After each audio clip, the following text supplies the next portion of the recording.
Franchement, je vais être honnête avec vous. Après ce match ignoble, ce match indigne, je n'avais même pas la tête à faire un débrief.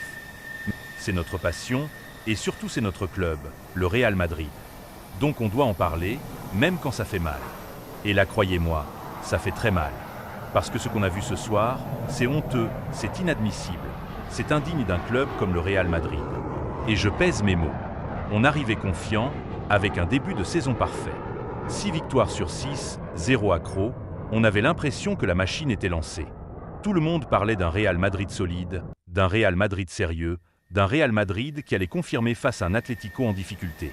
Parce que soyons clairs, l'Atlético, en championnat, ils n'étaient pas bien. Ils étaient critiqués, fébriles, fragiles. Tout était aligné pour que le Real Madrid impose sa loi dans ce derby. Mais non, la réalité nous a giflés.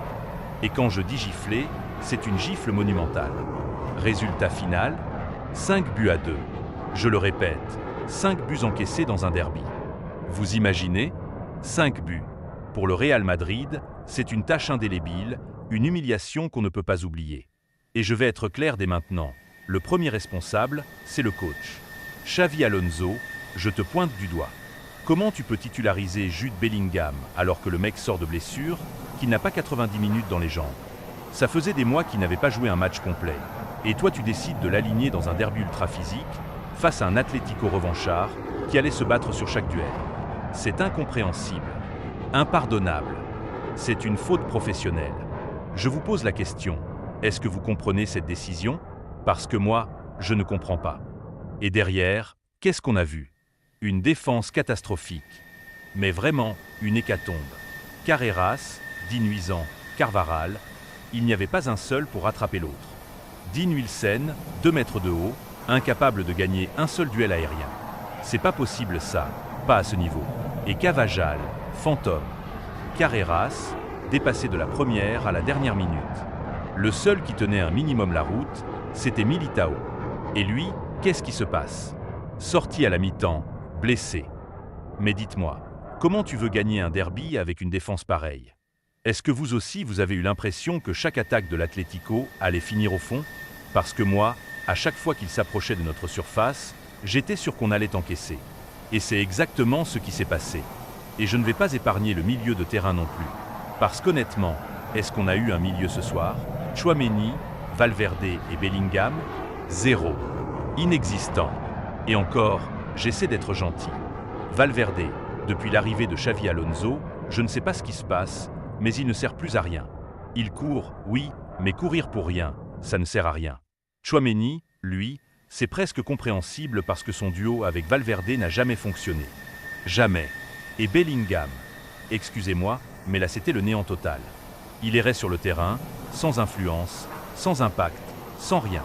Ce n'est pas le Jude Bellingham qu'on a connu, ce n'est pas le Bellingham qui a porté l'équipe l'an dernier. Ce soir, il n'a rien apporté. Rien.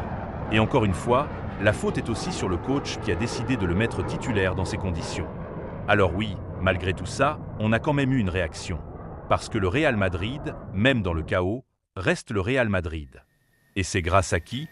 Grâce à Arda Güler. Ce gamin, ce génie turc.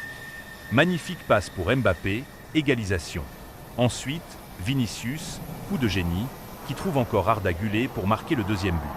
À ce moment-là, tu te dis, le Real est de retour. Le Real est reparti. Le Real va reprendre le contrôle.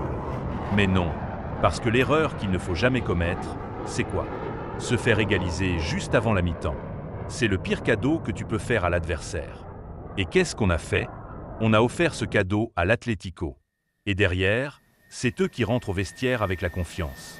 C'est eux qui reviennent sur le terrain avec la rage. Et nous, on est morts debout. Fin de l'histoire. Et je vais être dur. Ce qu'on a montré ce soir, c'est indigne du Real Madrid. C'est pas juste un mauvais match, c'est pas juste une soirée ratée, c'est une humiliation. Et le pire dans tout ça, c'est que ça arrive dans un derby. Contre l'Atlético, le voisin, le rival, celui qu'on doit écraser, celui qu'on doit dominer. Et là, c'est eux qui nous humilient. 5 buts encaissés. 5 buts. C'est une honte. Moi, je suis en colère, je suis triste, je suis dégoûté. Maintenant, j'ai une vraie question à poser, et je veux que vous me répondiez honnêtement dans les commentaires. Est-ce que Mbappé est vraiment un cadeau pour le Real Madrid? Ou est-ce qu'au fond, c'est un cadeau empoisonné? Parce qu'il marque, oui. Il est décisif, oui. Il court, il fait les appels, il fait le taf. Mais est-ce que sa présence n'empêche pas le collectif d'exister? Est-ce qu'on ne s'appuie pas trop sur lui? Est-ce qu'au final, ça ne tue pas notre équilibre? Je veux vos avis, parce que moi, je commence à sérieusement me poser la question. Voilà où on en est. Ce soir, je suis triste, je suis en colère, je suis vidé. Mais je reste fier d'être madrilène. Parce que le Real Madrid, ce n'est pas juste ce match, ce n'est pas juste cette humiliation. C'est une institution.